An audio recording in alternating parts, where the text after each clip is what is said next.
Hey guys, welcome back. Apologies out the way first of all, sorry for not getting a video out there last weekend. I know for my 27 subscribers out there, that video is probably the focal point of my weekend, maybe your guys as well, who knows. Anyway, sorry about that. Another sorry, no barbecue video today, but today is an emergency pizza broadcast because I am now the proud owner of a Lloyd's Pans direct from the US of A import heavy gauge steel pre-seasoned 14 by 10 inch Detroit style deep dish pizza pan. Hence why I'm wearing the Detroit Tigers t-shirt today representing the Big D.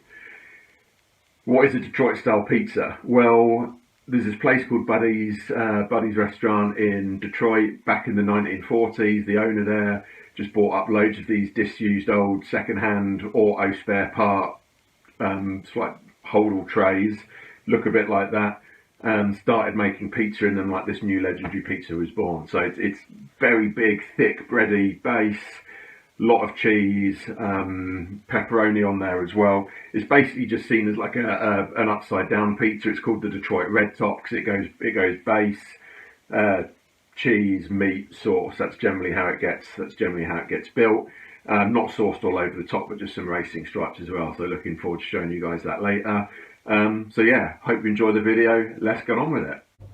We have got just over 400 ml of water. It's at 28.7 degrees Celsius, so we wanted that between 26 and 29 degrees C to activate the yeast, so that is spot on. We've got 65 grams of semolina flour, so it's not the coarse grain semolina, this is the fine semolina flour that you'd use for making pasta, and teaspoons of instant yeast and teaspoons of instant sugar. So we're going to get started with all that. Water goes in.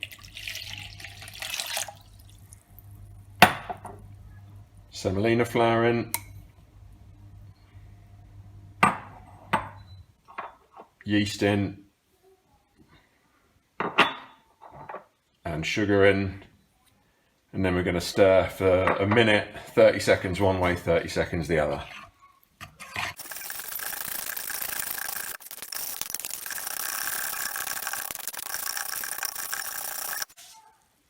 And want to leave that to sit like that and to activate the yeast for about 15 minutes. Transferred the yeast mix into the stand mixer bowl. As you can see, that's nice and frothy now. That's had its 15 minutes. That's ready to go. 455 grams of bread flour is going to go into that, and 2 teaspoons of salt as well. So we're going to get all of that flour in.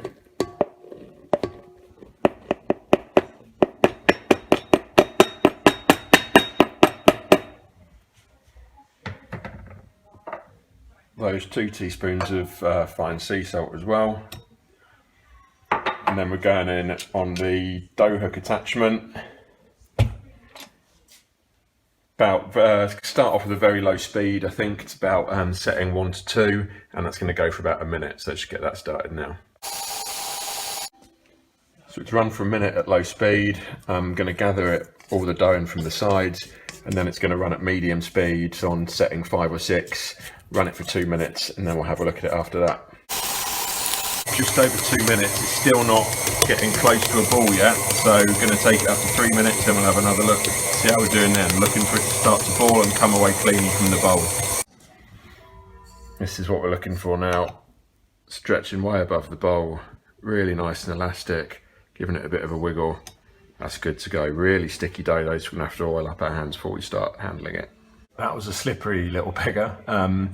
Really wet dough, so I had to oil my hands up quite heavily with vegetable oil.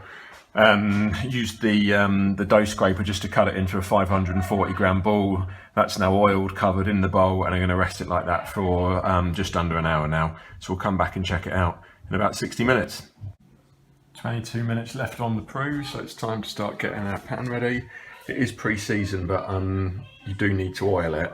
It is a brand new pan as well, so I read that it's worth actually oiling it a little bit more heavily for the first use as well. So just going to use my brush and start getting this coated all over, basically all over the bottom, all up the sides, and that's going to really fry up that base quite nicely when it goes into the oven. It's had its hour now. It was really nice, fluffy and bouncy, but still really wet to handle, so I had to oil the hands again. Just put it into the pan now. Started to pull it out a tiny bit, only sort of handled it in there about maybe 10 times tops, just because trying to retain as much air as possible. So we're going to stick the lid on the pan and it's going to have another 15 minutes.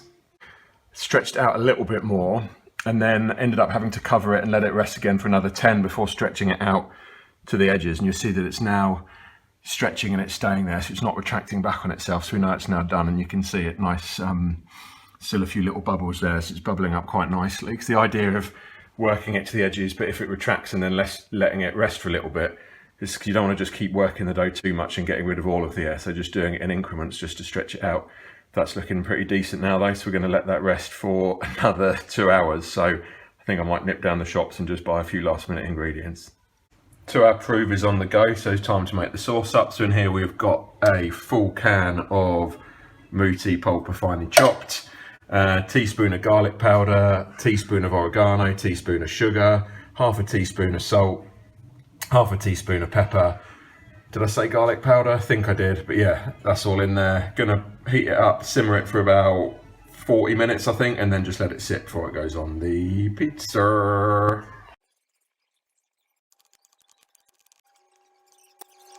Finally got my cameraman back. What were you watching? FNCS all day and playing Fortnite, but he's back, which is good news. Got the cheese on the go. There is a lot of cheese in there. So we have got 2 parts Wisconsin brick. No, we haven't, because you cannot get Wisconsin brick cheese in Catford, unfortunately. I think Wisconsin brick's like a slightly mature cow's milk mozzarella. But so in here I've got 1 part mild cheddar, 1 part cow's milk grated mozzarella, and just under 1 part Emmental as well. Give it a bit of a nutty, melty flavour. And the problem now is that only me and Rube are having the Detroit deep, because the ladies of the house wanted to fire up the uni again and go thin crust. So another nice little plug for uni, because we've actually knocked out 2 Neapolitan margaritas while the other dough's been proven. But yeah, good to go. Going to take the dough out in a minute. We'll let you see what that looks like. Try and get rid of this one. We'll be back soon. Oven is light's gone off now on the oven. I've been preheating it to 260, so about 500 degrees Fahrenheit. Stand back, Rube's going to be hot. So I'm just going to check the temp on the stone. That's been preheating as well. Stone's at 240. That should do. So oven's pretty much there. I've taken the lid off the dough. It's been proving for 2 hours. You can see it's nicely bubbled up. Don't worry, it's not gone wrong. I've just started to sprinkle some oregano over the top. With this base, we've got to be really careful though. We don't want to start poking our fingers into it, because we don't want to start losing all of that beautiful air.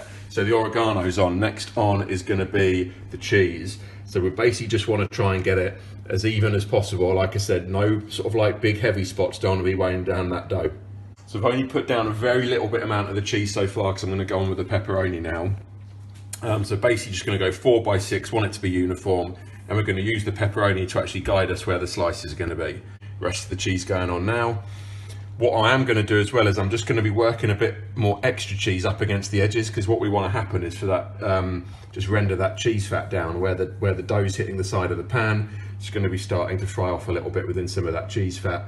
And then hopefully some of that pepperoni grease will be going down there as well. So you're basically just getting that bready dough just frying off in the rendered cheese fat and some of that pepperoni grease. So hopefully that is going to be pretty spectacular.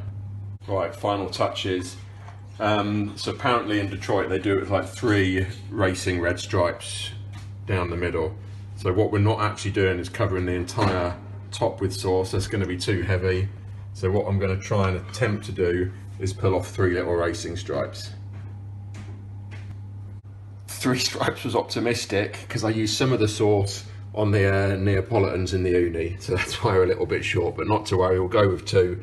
Just going to smooth it out slightly with a spoon. Again, don't want to put too much pressure on, don't want to be knocking the air out of that dough. That, my friends, I think is good to go. So it's going to go in at the oven, 500 Fahrenheit, 260 Celsius on the stone for, we'll have a first look at 15 minutes. Okay, we're in business. It's going to be hot. Right, there we go. Hey. What an absolute beast. Look at the state of that.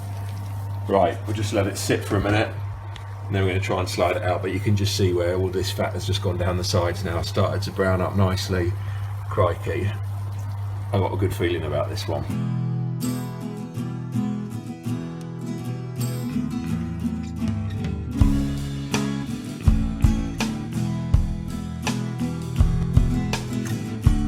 slide it out the pan, sliced it up. I'm really happy with that crumb structure. That is really nice and soft and bouncy. Have a look at that. Pretty happy with that. So, last thing to do now is to eat it. I'll let you know how that works out. See you later.